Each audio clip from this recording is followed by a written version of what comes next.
Welcome to the third video of the second lecture. This is going to be the last of the bunch. So in this video, instead of going through all the questions in question 5, I'm just going to do the hard one, which is going to be 5b. The reason is the questions are, like the way to solve the questions are kind of repetitive. So if I show you how to do one of them, then it should be pretty clear how to do the rest of them. And then after question 5, I'm going to go ahead. Wait, let me just mute my phone. My apologies. There we go. All right. And after question 5, I'm going to go through the follow-up questions, which ask about how can we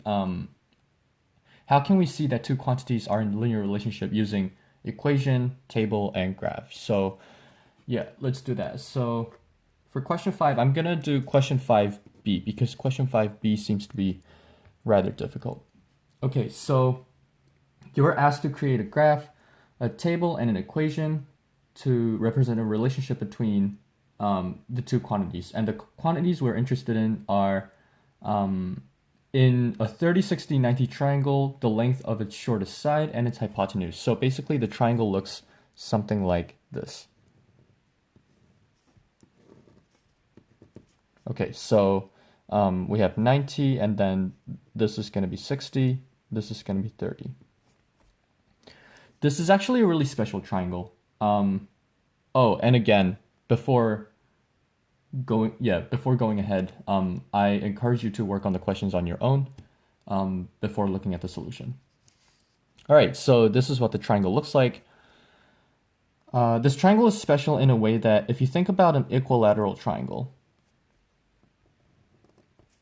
where every side is 60.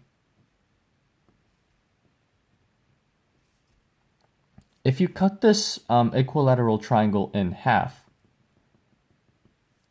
what you actually get is this is going to be 90 degrees, and then this 60 degrees is going to bisect. So one of this is going to be 30 degrees. So if you cut the equilateral triangle in half, what you actually get is a pair of 30, 60, 90 triangle. If the writing's too small, let me actually enlarge the diagram. So here we have 90, we have 60, and then this is the bisection of 60 degrees, so this angle is going to be 30 degrees. Sweet. So what we're interested in is, if you look at this triangle, you need to compare the length of its shortest side and its hypotenuse. So just looking at the diagram, it's immediate, you can immediately see that this side is the shortest side, right? And then the hypotenuse is this side. Great, so let's actually look at a few small examples. Let's say if the equilateral triangle has a side length 2, let's say, then these are all going to be 2, right? Now the shortest side is going to be half of the side length of the equilateral triangle, so it's going to be 1. Let's look at another example. If we have,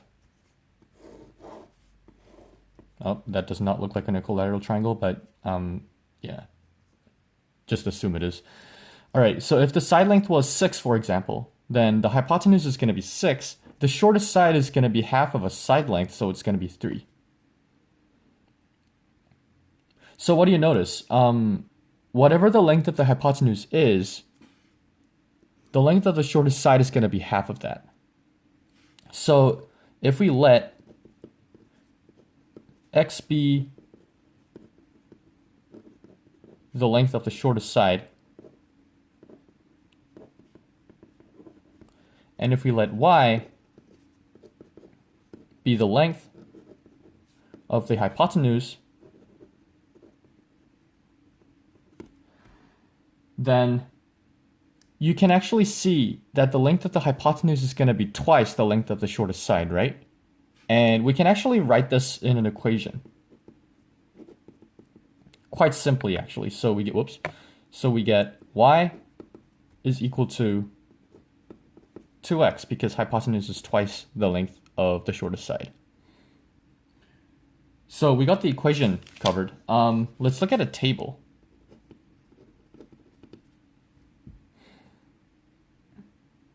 So for the table, I guess what we can do is, oh my God, sorry, this holder is in the way of my pen. All right, so if this is the shortest side and if this is the hypotenuse, let's say we have 1, 2, 3, 4, just for the sake of convenience. So if the shortest side lengths are 1, 2, 3, 4, then y is going to be 2, 4, 6, 8. All right, so we got the table, and then for the graph, you can literally just plot what you got here. So you have, that's on the page. So what you got is for 1, so this is x, this is y. For 1, you have 2. For 2, you have 4. I feel like this is going to go off the axes, but for 3, you have 6. And for 4, you have 8. Yeah, this is definitely going to go off the axes. But anyways, all right, so you got the plots, and then you can actually see that these all lie, okay, in my diagram it kind of doesn't, but like these all lie in a straight line. And this equation is actually y equals 2x. So this is how they're related. So you can actually create a graph using a table, and then the curve that you're interested in the graph is actually the equation that you got. And of course, you can actually get the table from the equation by just substituting the numbers in. Sweet, so that was 5B. I encourage you to work on all the other questions as well. It should be similar to B, except for some of them which might turn out to be non-linear. And for those ones, you can actually notice the difference between that question and all the others. All right, and also if you're stuck on any other questions, then you should feel free to email me and I can answer.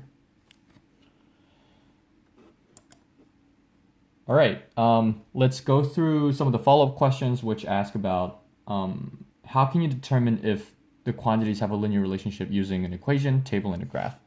Okay, so let's actually go through the questions using this example. If you have an equation describing the relationship, how can you determine if they have a linear relationship? We actually talked about this in the beginning of the lecture, right? So if the equation turns out to be in the form y equals mx plus b, whatever variable you used, you can see that they actually have a linear relationship. So in this case, you can see that m is 2, saying if x increases by 1, y is going to increase by 2. And then b here is 0, saying if x is 0, then y is this constant, and in this case, it's going to be 0. So yeah, basically, if you're looking at whether two quantities have a linear relationship, you just need to seek for this format. That's all you need to do. All right, for the table, we also talked about how to identify if two quantities are in a linear relationship or not. For this one, if you have one quantity, technically it can be as general as if both lines are arithmetic sequences, then it's linear. But to make it easier, make x be, let x be like, 1, 2, 3, 4, and then see if y turns out to be in an arithmetic progression. And in this case, it obviously is, because the common difference here is going to be 2.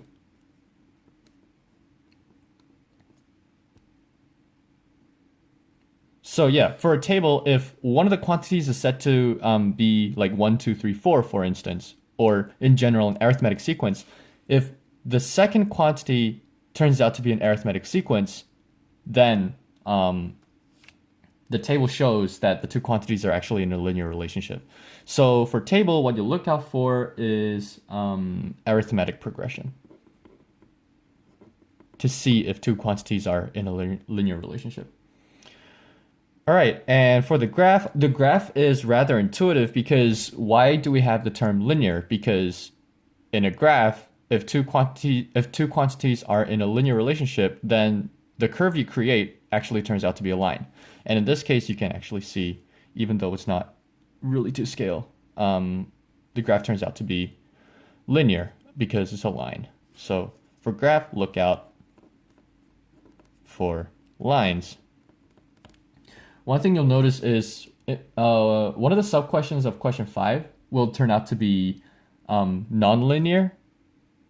And then you can actually see that by checking out the graph, and the graph actually turns out to be a parabola, or like the, what do you call that thing? Like the projectile curve? Yeah, it's gonna look somewhat like that, and it's obviously not a line. So yeah, that concludes the lecture for today. The next lecture is gonna be uploaded by next Monday, and you have homework due next Monday that's gonna be uploaded on Canvas by today. So stay tuned.